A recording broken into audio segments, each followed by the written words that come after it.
There's a crash. Something breaks. So what happened? We're in New Orleans, Louisiana.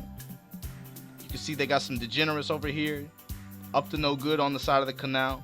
So look, my dormitory where I was staying is somewhere over here, okay? I have an assignment due tomorrow.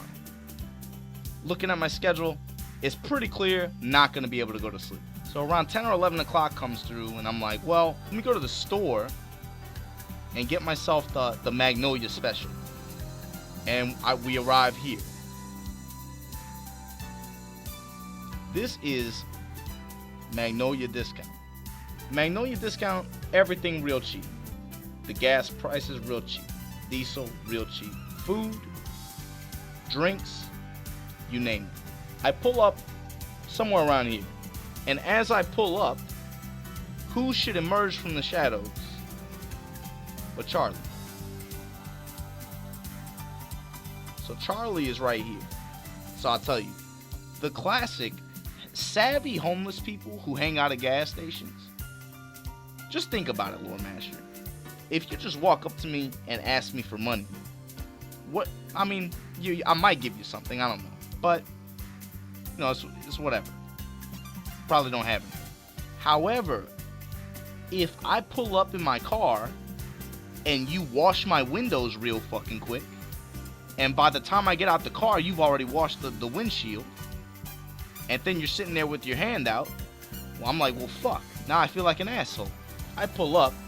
He immediately starts dashing towards the car with his Windex and his paper towel and his newspaper. Yeah, I respect the hustle. For sure. But I get out, I'm like, yo, calm down. Wait, I don't have any cash like that. And he's like, what? You don't have any cash?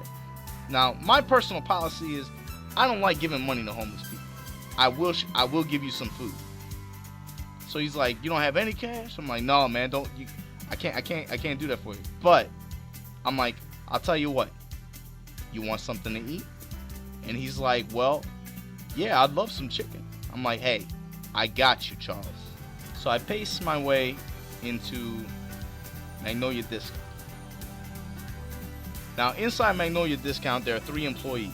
Mario and Luigi, the friendly Turkish men behind the counter, and of course, Mamacita, the woman in charge of cooking the chicken and making sure the honey glaze on the biscuits is nice and crisp. They have what's called the Magnolia Special. You get like a 2-piece, a biscuit, and a Big Shot soda. Big Shot is a local cola produced in New Orleans. Very high in sugar content, very delicious. I personally recommend the watermelon flavor. I go in there, I go to get my Big Shot, place my order. Fuck, I need cash. So I'm like, alright, let me get everything, bring it to the counter. The people there are very friendly. Mario and Luigi, good people. So, I'm looking around, and in the back of the store, who do I find? The usual fucking suspects, right? Yeah, so take both of these idiots, darken them up as much as possible, and put them in the back of the store. So I see these two idiots in the back, and what do you think they're doing? So first of all, if you know anything about this character dynamic, the stupid one always just follows the one that's a little bit more smarter, right? So I see this one, she's wearing a sweatshirt in the middle of fucking summer. Questionable. Why are you wearing a sweatshirt like that? She's in the back stuffing Chef Boyardee in her fucking sweatshirt. Stealing from a reputable business like Magnolia fucking Discount. And then, as if that wasn't enough, what else do you think she wants? You gotta get something to drink with that shit. She starts stuffing fucking glass bottle drinks in her fucking sweatshirt. I'm glad you asked that, Jedi. I'm glad you asked, did I snitch? I'll tell you right now, I will snitch on anybody. I absolutely will snitch. But this time I didn't. So I go to the counter, I place my order with Mamacita, and I'm like, I need the 2-piece, the biscuit, and I got this fucking Big Shot. Y'all know what it is. she's happy-go-lucky. Happy-go-lucky, just cute as can be for an older woman. Just like, okay, of course you can. Yeah, I got you. So I'm like, okay, I need my cash now. So I go to the ATM. So something breaks. There's a crash. Something breaks. So what happened? The glass bottle drink fell out the bottom of her sweatshirt. There's juice all over the goddamn floor. Now you got these motherfuckers, Mario and Luigi. They're like, bruh, they're just trying to run an honest business here. They're just trying to give people good food, good drinks, and good gasoline. The highest quality, highest octane of liquid fuel. Mario rushes over and he's like, what? And immediately, F-bombs. He's just like, what the fuck are you doing? Blah, blah, blah, blah, blah, blah, blah, blah, blah. They're just like, oh, we're sorry, blah, blah, blah, blah, blah. So they're going back and forth now. Eventually, Luigi comes over. He gets involved. And they usher Lil Big Body out. Olive Oil's still in the mix. She's still bitching about something, doing some dumb shit. I don't know. They're trying to get her to pay for it, if I remember correctly, right? They're trying to get her to pay for it. And in the meantime, they got Lil Big Body out. Now, as Olive Oil is leaving, here's where Mario makes a huge mistake. Mario goes to... Now, mind you, I'm at the ATM. I'm like right here. I'm like right in the middle of all this shit.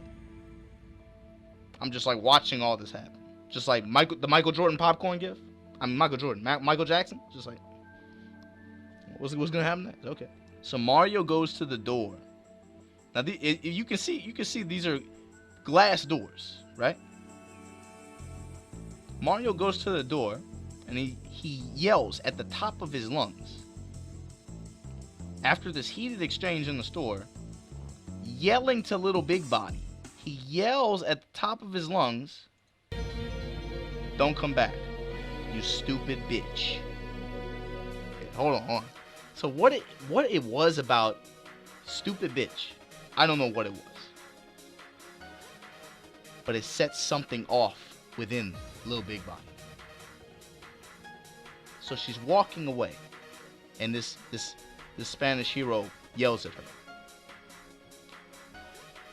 So her back turned. I'm at the ATM. I'm just watching all this shit. Lil Big Body pulls this number. On some true anime shit.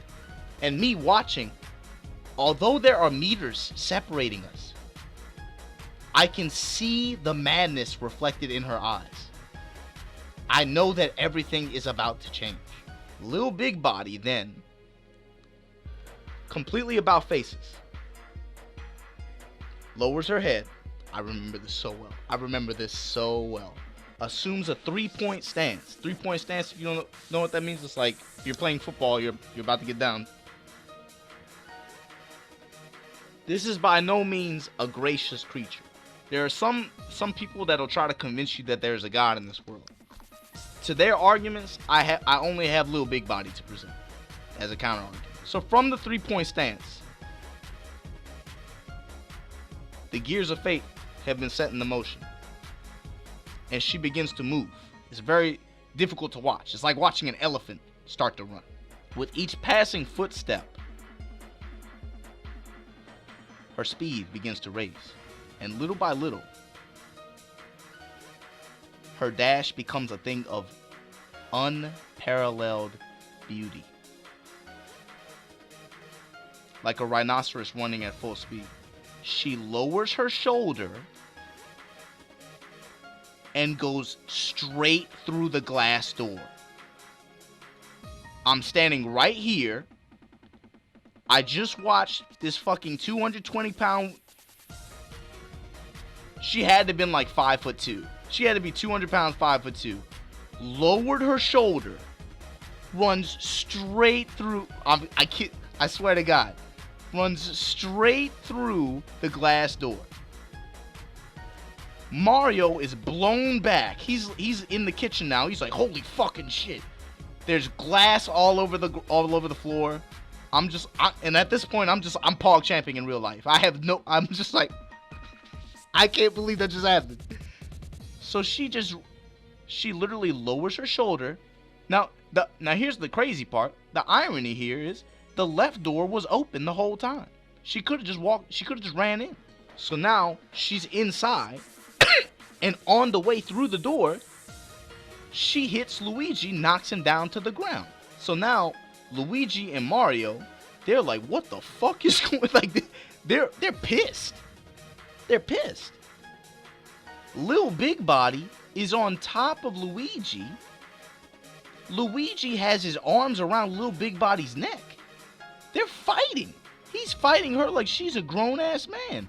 She's wailing on him. Meanwhile, Olive Oil, like a true Marvel assist, is kicking Luigi the whole time. You want to think like Super Skrull standing, the little standing kick he does?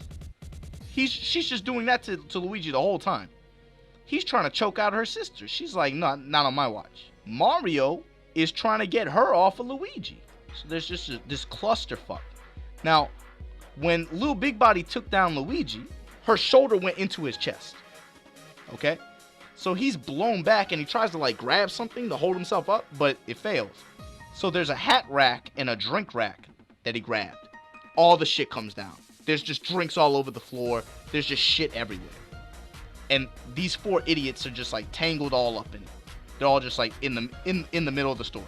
Mamacita is just cowering in fear in the back. She has no idea what's going on. All this chaos is going on. Meanwhile, I look at the door that just got, the glass door that just got popped wide open, right?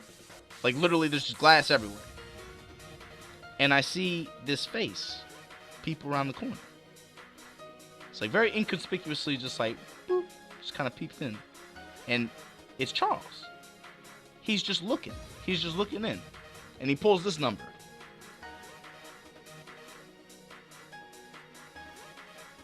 Goes to the left. Goes to the right. We briefly make eye contact. We're both in awe. No, he doesn't grab the cash.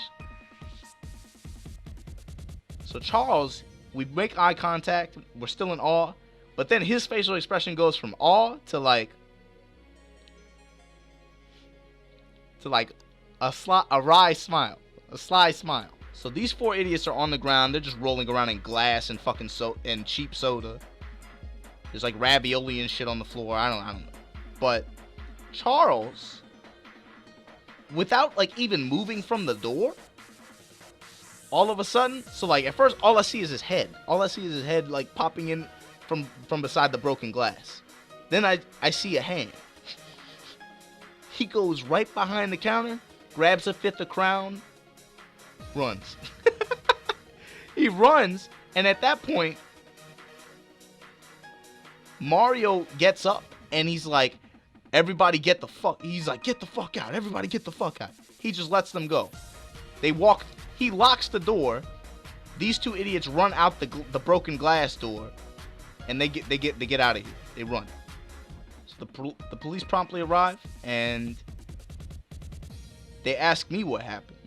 And I'm like, man, I'm like, I just came here for some chicken and biscuits, though. Like, what do you want me to say? So I had to sit there and tell them what happened, what I saw. So after about 10 or 15 minutes of talking to police, walk back to my car,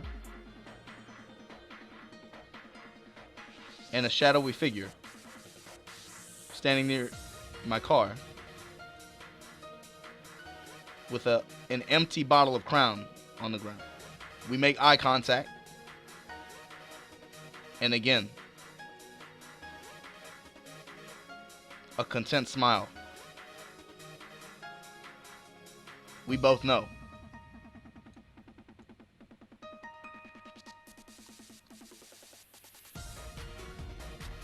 I hand him a piece of chicken. We both laugh about it. I get in my car, I go back to the dormitory, do whatever project or study for whatever test it was. All the while, the homeless man under the solitary streetlight, working on that crown that he got as a result of this dynamic, chaotic battle. The thing is, even in your daily lives, your home, the gas station around the corner, there's always an adventure lying in wait. You never know what could be around the corner.